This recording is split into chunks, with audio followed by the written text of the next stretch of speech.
नमस्कार, जन टीवी के उत्तराखंड के इस खास बुलेटिन में एक बार फिर से आप सभी का बहुत स्वागत है। मैं हूं आपके साथ प्रियंका तिवारी। बुलेटिन की शुरुआत से एक नजर हेडलाइंस पर। सीएम धामी का खटीमा की नगला तराई क्षेत्र का दौरा, पैतृक आवास पहुंचकर माताजी का लिया आशीर्वाद। कार्यकर्ताओं ने पुष्प वर्षा कर मुख्यमंत्री को दिया स्मृति चिन्ह।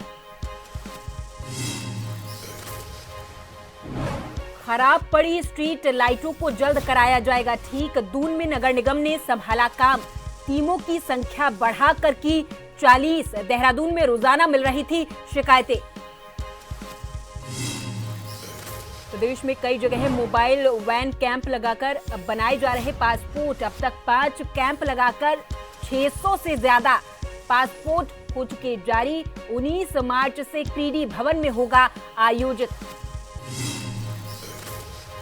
रुड़की में 2 दिन से लापता सिंचाई विभाग कर्मचारी का मिला शव। कार्यालय में फंदे से लटक कर दी जान। पुलिस मामले की जांच में जुटी।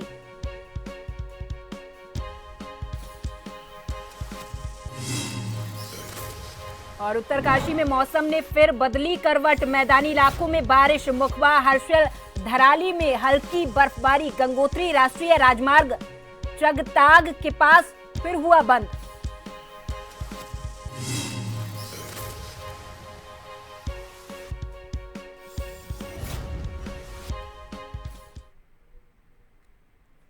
और अब खबरों को जानेंगे विस्तार से। मुख्यमंत्री पुष्कर सिंह धामी ने शुक्रवार देर शाम खटीमा के नगला तराई क्षेत्र में स्थित अपने पैतृक आवास में पहुंचकर अपनी माताजी का आशीर्वाद लिया है और होली की शुभकामनाएं उन्हें दी हैं। इस दौरान मुख्यमंत्री धामी के पहुंचने पर स्थानीय जनप्रतिनिधियों और कार्यकर्ताओं के द्वारा पुष्प वर्षा कर मुख्यमंत्री को स्मृति चिन्ह देकर उनका स्वागत किया गया था। मुख्यमंत्री धामी ने भी होली के अवसर पर उपस्थित सभी स्थानीय लोगों को होली की शुभकामनाएं दी हैं और उनके साथ होली खेली है।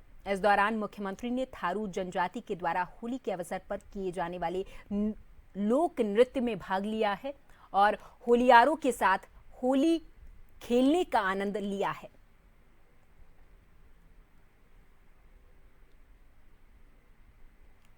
ऐसा त्यौहार है जो सामाजिक समरसता का बहुत बड़ा प्रतीक है। इसमें हम सब लोग अपने गिले शिकवे भूलकर आगे के लिए काम करते हैं, आगे बढ़ने के लिए एक नए उत्सव के साथ शुरुआत करते हैं। बसंत की ऋतु जिस प्रकार से नई प्रकृति का सृजन करती है, उसी प्रकार होली हमको इस दिशा में आगे बढ़ने के लिए प्रेरित करती है। आज होली भी है और होली के साथ साथ आज हमारा लोक पर्व फूलदेई भी है। तो मैं होली की भी शुभकामना देता हूँ, बधाई देता हूँ सबको। फूलदेई पर्व की बहुत शुभकामना देता हूँ। क्षेत्रीय पासपोर्ट कार्यालय देहरादून ने मोबाइल वैन कैंप के माध्यम से प्रदेश के विभिन्न क्षेत्रों में पासपोर्ट बनवाने की सुविधा शुरू कर दी है। क्षेत्रीय पासपोर्ट अधिकारी विजय शंकर पांडे ने कहा कि हमने अब तक विभिन्न क्षेत्रों में 5 कैंप आयोजित करके 600 से ज्यादा पासपोर्ट जारी किए। अब तक रुद्रप्रयाग में 19 मार्च से क्रीड़ा भवन अगस्त्य मुनि में मोबाइल वैन कैंप आयोजित किया जाएगा। ये कैंप 3 दिन चलेगा, जिसमें नए और पुनर्गमन श्रेणी के आवेदन स्वीकार किए जाएंगे। कैंप में आवेदन के लिए आवेदकों को पहले पासपोर्ट की अधिकृत वेबसाइट से अपॉइंटमेंट बुक करनी होगी।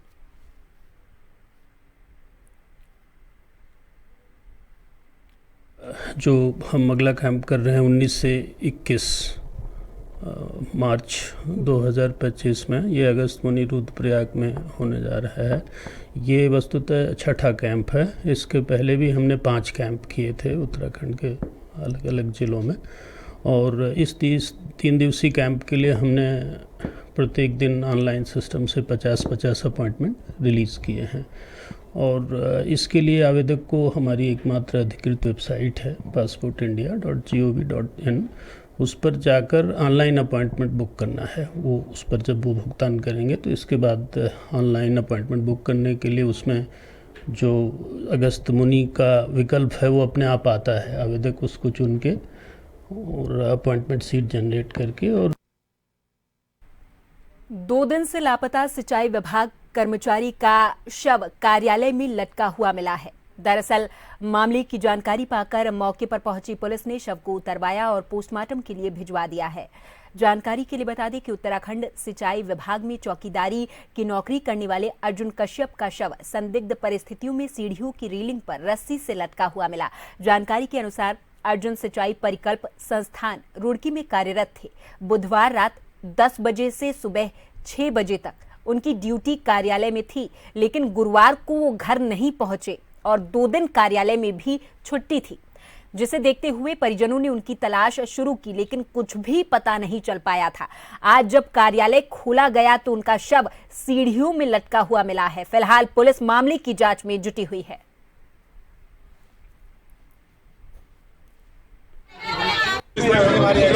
ऐसे मेरे पास जो हमारे मेट है श्री अमर सिंह, उनका फ़ोन आया कि जो हमारे चौकीदार हैं वो 12 तारीख को ड्यूटी पे आए थे, उसके बाद से लगातार गायब हैं।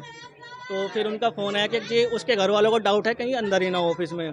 तो फिर मेरे पास फ़ोन आया तो मैं ऑफिस पहुंचा, उसके घर वालों के साथ में और ऑफिस के और कॉलोनी के कुछ लोग थे, उनके साथ में हमने ऑफिस का गेट खोला तो वो अंदर में फिर लटका हुआ दिखा हमें। फिर हमने पुलिस को सूचना दी और आगे की कार्रवाई जो है वो पुलिस का। कब ड्यूटी पर आया था? ये 12 तारीख की रात से को ड्यूटी पे आया था सर, उसके बाद से लगातार गायब था। परिवार के लोग आ गए हैं, कोई बात नहीं है। ये यहाँ पे चौकीदार का काम करता है। मौके पे आ गए हैं हम लोग, जांच चल रही है अभी, ठीक है। जैसा भी आएगा जांच में तो उसके अनुसार ही परिवार के लोग जांच का विषय है, फिर जांच में देखेंगे जो भी होता है, ठीक है? जिस तरह से यहाँ पे कैमरे भी दिए, चौकीदार की छुट्टी है, तो जिस तरह की लापरवाही फिर उसके हिसाब से ही जो है कार्रवाई की जाएगी। और इस खबर पर हमारे साथ हमारे संवाददाता अरशद हुसैन अधिक जानकारी के साथ फोन लाइन पर जुड़ गए हैं। अरशद, आज जब कार्यालय खोला गया तो कर्मचारी का शव बरामद हुआ है। हालांकि परिजन ये आशंका जता रहे हैं कि कहीं ना कहीं उनके परिजन यानी कि उस कर्मचारी जो मृतक है उसकी हत्या की गई है। परिजन ऐसा आरोप लगा रहे हैं कि कर्मचारी की हत्या की गई है और 3 दिन तक वो कर्मचारी घर नहीं लौटा। वजह क्या रही, पुलिस इस मामले पर क्या कह रही है अरशद, और इस पूरे मामले पर क्या कुछ अपडेट खुलकर सामने आई है? अरशद, विस्तार से जानकारी दीजिए। प्रियंका, आपको बता दूं कि 2 दिन पहले का मामला था जब इस चौकीदार की ड्यूटी सिंचाई विभाग में थी। हालांकि उसके बाद ये घर नहीं लौटा और इसकी इसे ढूंढ भी गया। उसके बावजूद जब आज ऑफिस का ताला खोला गया तो इसका शव जो है लटका हुआ था, जिसके बाद विभाग में हड़कंप मच गया और पुलिस को सूचना दी गई। पुलिस इस मामले में जांच कर रही है। अभी पुलिस का मानना है कि ये हत्या भी हो सकती है और आत्महत्या भी हो सकती है। इसी के चलते पुलिस अभी छानबीन में लगी हुई है। पुलिस का कहना है कि जल्दी पूरे मामले का निस्तारण किया जाएगा और इस मामले की जो भी निष्कर्ष निकलेगा उसको सभी के सामने लाया जाएगा। प्रियंका, देखिए, पुलिस अभी इस मामले पर जांच पड़ताल कर रही है, लेकिन परिजनों की ओर से क्या कहा जा रहा है?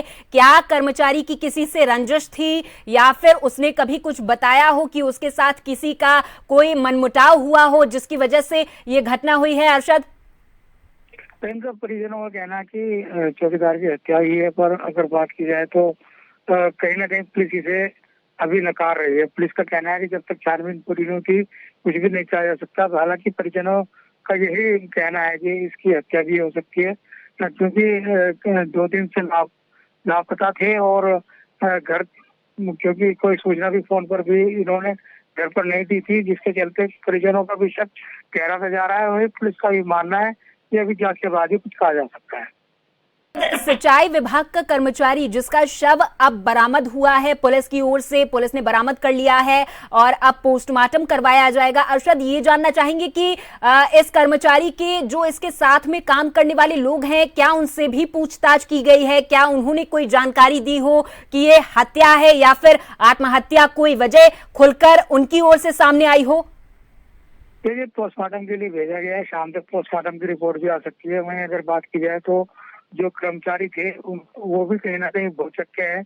उनका कहना है कि इस तरह का कोई मामला नहीं था या किसी से कोई दुश्मनी इस कर्मचारी की नहीं थी। तो वही अभी पुलिस भी इसी बात को लेकर कर्मचारियों से भी पूछताछ कर रही है और तमाम पहलुओं को देखते हुए जांच में जुटी हुई है। धन्यवाद अरशद, तमाम जानकारी के लिए आप हमारे साथ जुड़े और तमाम जानकारी आपने हमारे दर्शकों तक पहुंचाई है। तो पुलिस का ये कहना है कि पोस्टमार्टम के बाद ही कुछ कहा जा सकता है। हालांकि परिजनों की ओर से ये आरोप लगाए जा रहे हैं कि कर्मचारी की हत्या की गई है।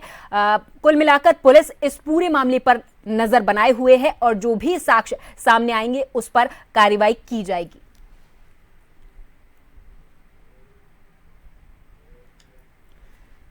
देहरादून में नगर निगम को रोजाना स्ट्रीट लाइट खराब होने की शिकायतें मिल रही थी, लेकिन कार्रवाई नहीं हो रही थी। अब दून में खराब पड़ी स्ट्रीट लाइटों को जल्द ही ठीक कराया जा रहा है। नगर निगम ने स्वयं इस काम को बखूबी संभाल लिया है। इसके लिए टीमों की संख्या बढ़ाकर 40 कर दी गई है। इसके अलावा स्ट्रीट लाइट्स की समस्या को लेकर हर वार्ड में मेंटेनेंस का काम भी शुरू कर दिया गया है।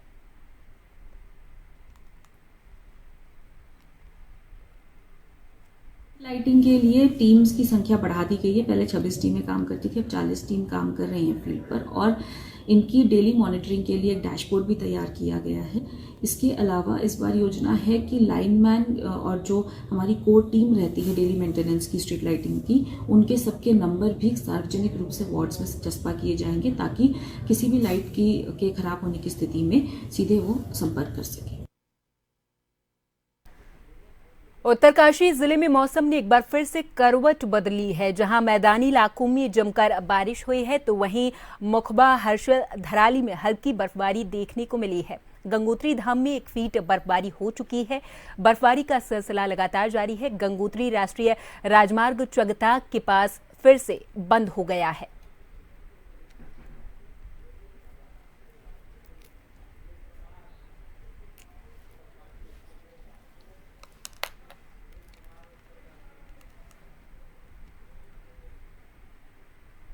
और इस खबर पर हमारे साथ सुमित, हमारे संवाददाता फोन लाइन पर अधिक जानकारी के साथ जुड़ गए हैं। सुमित, एक बार फिर से राष्ट्रीय राजमार्ग बंद हो गया है और एक बार फिर से मौसम ने करवट बदली है। प्रदेश में पूरा हाल बताएं और ये भी बताएं कि आईएमडी ने अभी कोई चेतावनी जारी की है, क्योंकि चारधाम यात्रा लगातार जारी है। सुमित,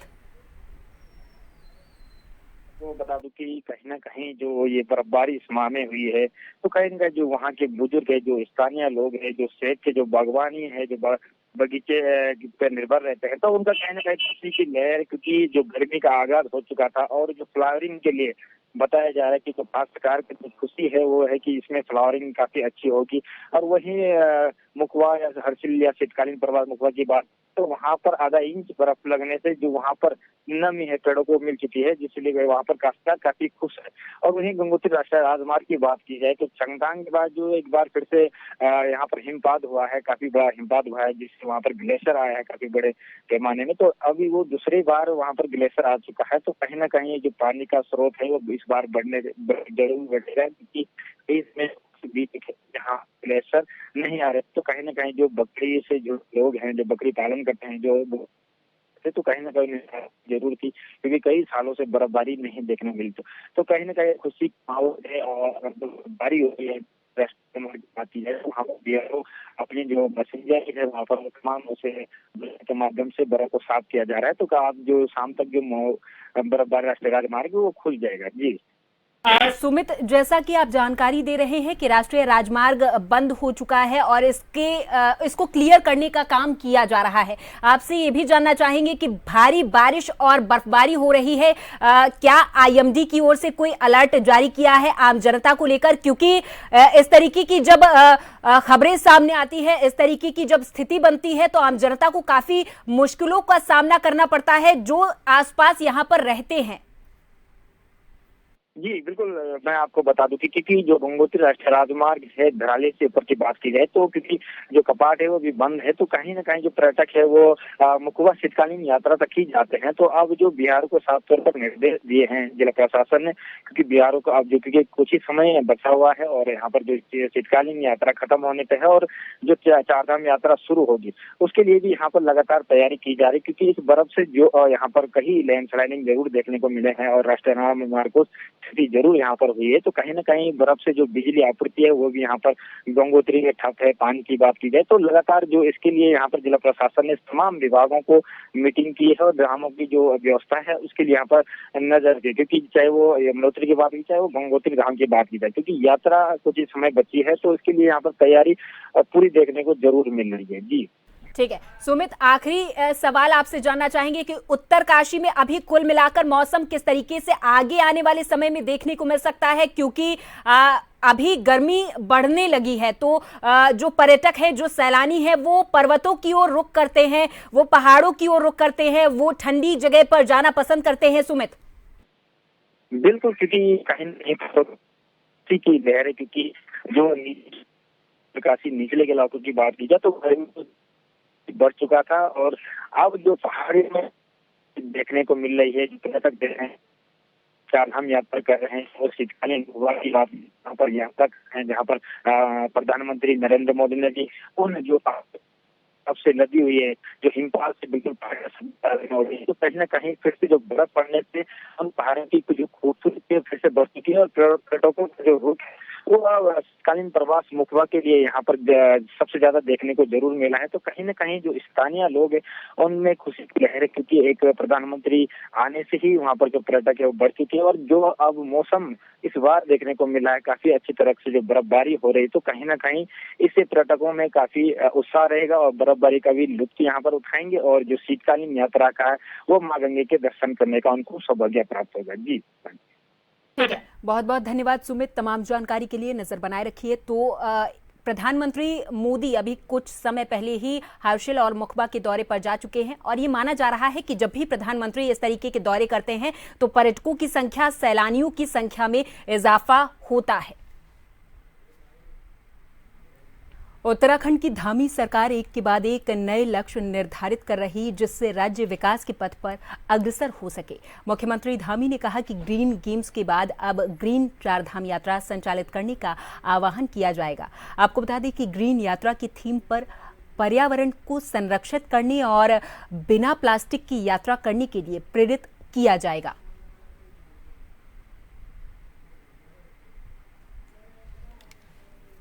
ग्रीन गेम्स हमने आयोजित किए, और उसका एक बड़ा अच्छा प्रभाव पूरे देश के अंदर गया है, लोगों के अंदर एक संदेश गया है। उसी आधार पर पर्यटन भी हमारे ग्रीन पर्यटन के एक थीम पर, एक मिशन के तहत आगे बढ़ेंगे। इसके लिए हम आने वाले सभी लोगों से प्रचार के माध्यम से, अन्य माध्यमों से उनसे।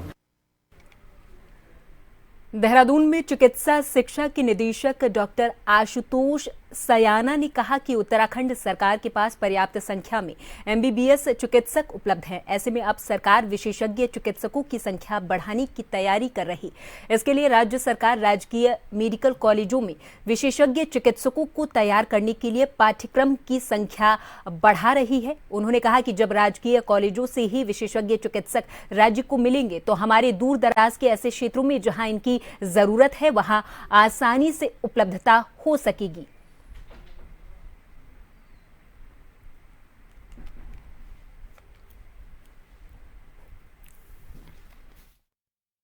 है, हमारे लैब होते हैं, जहाँ पे छात्रावास है, जहाँ पे जो है लाइब्रेरी होती है, वो वाला परिसर जो है हमारा थोड़ा सा पीछे चल रहा था। लगभग 40% जो है करीब करीब जो है निर्माण कार्य पूरा हो चुका है। मुझे लगता है 2025 में हम जो है आवेदन कर लेंगे, और मुझे लगता है कि एक वर्ष में जो है लगता है कि जो है हमारे जो उत्तराखंड राज्य के जो भी जो है मेडिकल के सेक्टर में जाना चाहते हैं, डॉक्टर बनने का जिनका सपना है, उनको और भी अधिक अवसर मिल सकेंगे। टिहरी जिले में 2 नए केंद्रीय विद्यालयों के इसी शिक्षा सत्र में संचालन को लेकर जिला प्रशासन ने तैयारियां शुरू कर दी हैं। इसी शिक्षा सत्र से केंद्रीय विद्यालय मदन नेगी और नरेंद्र नगर को उनके भवन निर्माण होने तक अस्थायी भवनों में शुरू किया जाएगा। वहीं बैठक में जिलाधिकारी ने मुख्य शिक्षा अधिकारी को निर्देश दिए हैं कि मदन नेगी ने पुराने डायट भवन पर आवश्यक कार्य और मरम्मत कर अगले महीने से कीवी की प्राइमरी की कक्षाएं शुरू कराई जाएंगी। 17 मार्च को सिडकुल के अधिकारियों के साथ बैठक भी की जाएगी।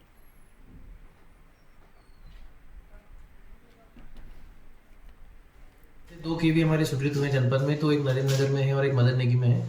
मदन नेगी में भूमि का चयन और जो बिल्डिंग है उसका चयन हमने कर लिया है, और इसमें सिडकुल के माध्यम से और जहाँ पे उनकी भी जमीन है, और राजस्व विभाग का 17 और 18 तारीख को हमने फील्ड निरीक्षण रखा है, जिसमें हम फाइनल डिमार्केशन लैंड का कर लेंगे। और जो बिल्डिंग्स हैं डाइट की बिल्डिंग, उनमें हम प्रयास करें कि वहीं पर हमारा स्कूल तब तक चालू हो जाए। दूसरा, नरेंद्र नगर में भी बिल्डिंग की हमने जो व्यवस्था वो कर ली है, और वहाँ पर भी बेसिक रिपेयर का काम अप्रैल माह में शुरू हो जाए।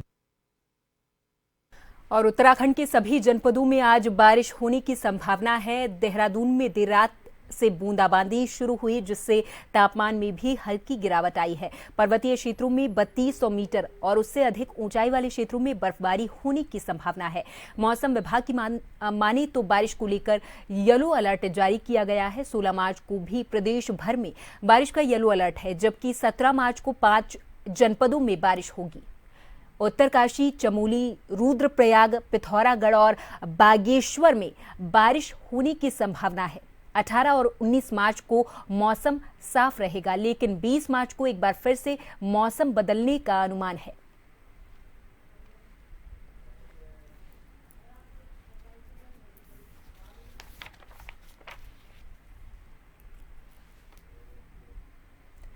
और चलते चलते एक बार फिर नजर हेडलाइंस पर। सीएम धामी का खटीमा के नगला तराई क्षेत्र का दौरा, पैतृक आवास पहुंचकर माताजी का लिया आशीर्वाद। कार्यकर्ताओं ने पुष्प वर्षा कर मुख्यमंत्री को दिया स्मृति चिन्ह।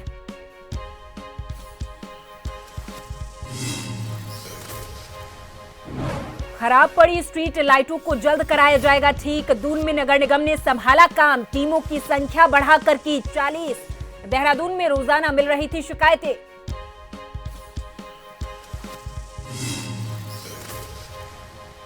प्रदेश में कई जगह मोबाइल वैन कैंप लगाकर बनाए जा रहे पासपोर्ट। अब तक 5 कैंप लगाकर 600 से ज्यादा पासपोर्ट हो चुके जारी।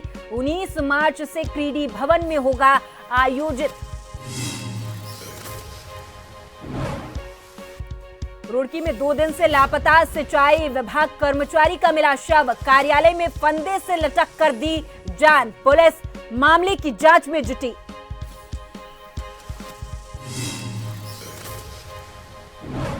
और उत्तरकाशी में मौसम ने फिर बदली करवट। मैदानी इलाकों में बारिश, मुखबा, हर्षल, धराली में हल्की बर्फबारी।